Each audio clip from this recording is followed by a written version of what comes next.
Hey, this is Z again with Small Scale Development, where I'm going to help you become a small scale developer by watching me step by step as I go through the process. And today we are going to do a follow up on the finances, the pro forma. Yesterday we talked about doing a pro forma with four single family houses, and then we looked at doing six townhouses for sale and six townhouses for rent. And I wanted to now give you another look at something that we also could do on this site. So this is actually in addition to the townhouses. So if we were to split the lot in a certain way, and I'll show you on another video how we might split the lot differently, but if we were to split the lot and the front half to be townhouses and the back half we could do some garage apartments, this is kind of what we might look at. So let's say the garage apartment is 25 by 25. This is again just sort of back of the envelope kind of calculation. Probably 24 feet might be a good number for the width of a garage, two-car garage. 525 square feet, a nice one-bedroom apartment. We actually have done we've done several not garage apartments, but actually just individual cottages that were 520 square feet. But if we were to do, say, four of them with a garage on the bottom, apartment upstairs, 525 square feet of living space, we could probably rent them out for $1,000 a month. And again, going through, we've got vacancy of 5%, operating expenses 20%, capital reserve 2% per month, and we get a net operating income of $730 a month. That's a key number you'll learn later, the NOI, net operating income. Something just to keep in mind. Again, if we multiply that out, we could probably get four of those on the lot. I put townhouse here, but really it's should be garage apartment. Forgive me for that. And let's just say if we were to sell them as condos, they would be about $150,000 a piece for a total of $600,000. And let's say the lot itself costs, the lot might be,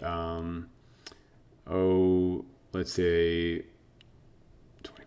35 feet wide by 120 feet deep. And I can show you later how it is, but that might go for about $80,000, and that does not include the driveway. So I'll show you later how we might carve it up, but we would share a driveway between the townhouses in the front and the garage apartments in the back. So again, we would do this all as one project, but I kind of like to look at each individually. That way, if I were to instead do four, do six, on a later project, do eight, do two, I kind of have a number that I can use as a scale. Or, I can put in here six, and then all of a sudden my numbers change. So let's say it costs $110,000 for the construction for one, so $440 for each, and the lot itself costs $80,000 per lot. It doesn't, this is a little bit less meaningful, but nevertheless, it's just we have it already in the pro forma. Our total cost is going to be $520,000.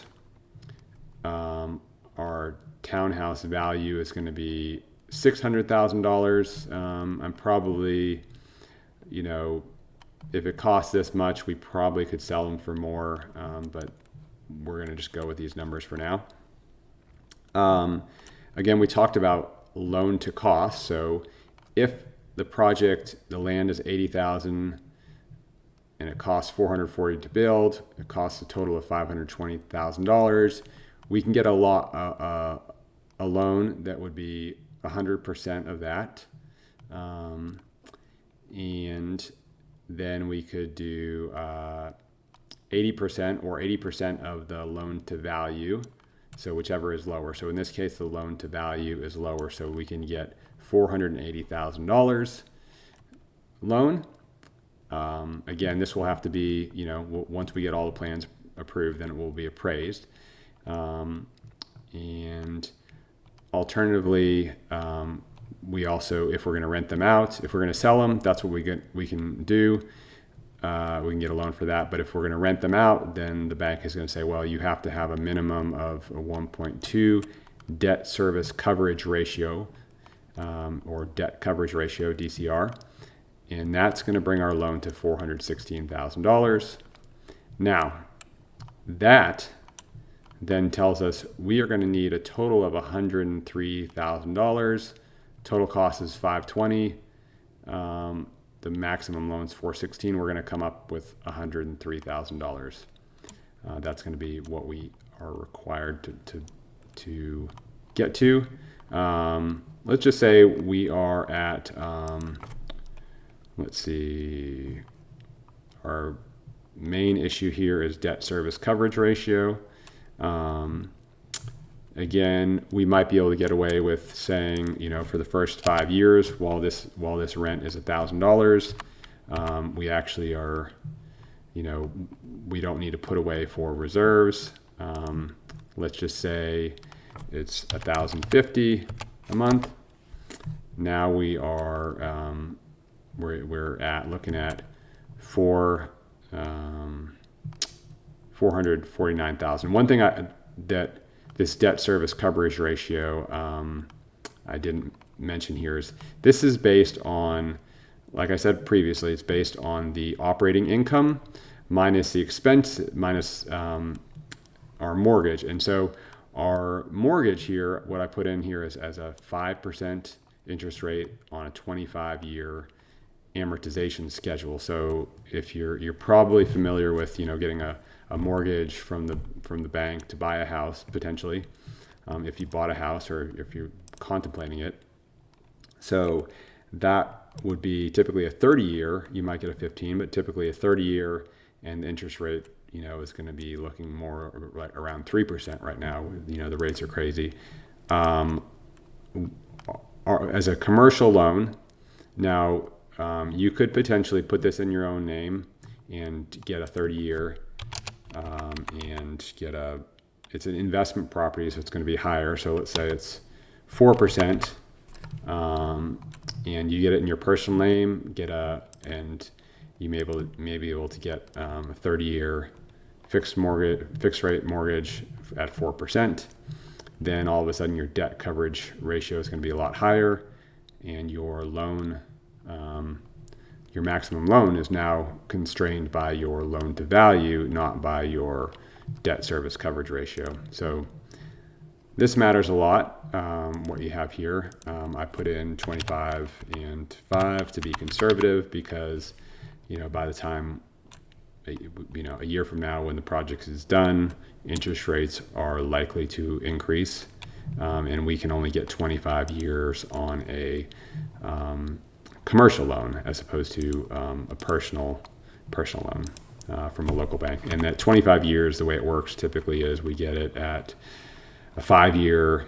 The payments are as if you were paying them over 25 years, but it's a balloon payment. So after 5 years, then you have to refinance it, and the rates may be higher at that point. Now, if they're a lot higher, it's probably, the rents are going to probably be a lot higher as well. So, assuming hopefully you could cover it. In addition, after 5 years, it will have hopefully appreciated, and you will have paid some down. So, you should be hopefully, that shouldn't be an issue, but that's something to be aware of. So, where were we? So now, what I want to mention here is equity required. So for this project, it says $71,000.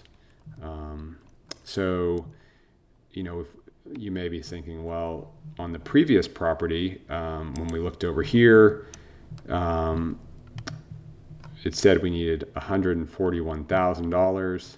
Now that was for the lot. Now all of a sudden, maybe you had $140,000 sitting in the bank, ready to go. That was all you had, and now you're like, well, I can't do this next project because now it's going to take another $71,000 to build this.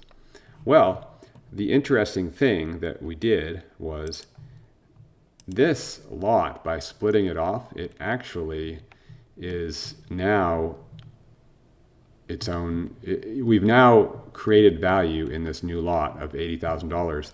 It doesn't really take away from the value of this lot because lots are based on essentially what you can build. There might be a tiny little bit that you might lose here because now you have a little bit less yard, but really for a townhouse, it's not about the yard space. It's about the building and how it's designed, and their yard matters, but an extra 10 feet of yard is probably not going to make a difference, or whatever.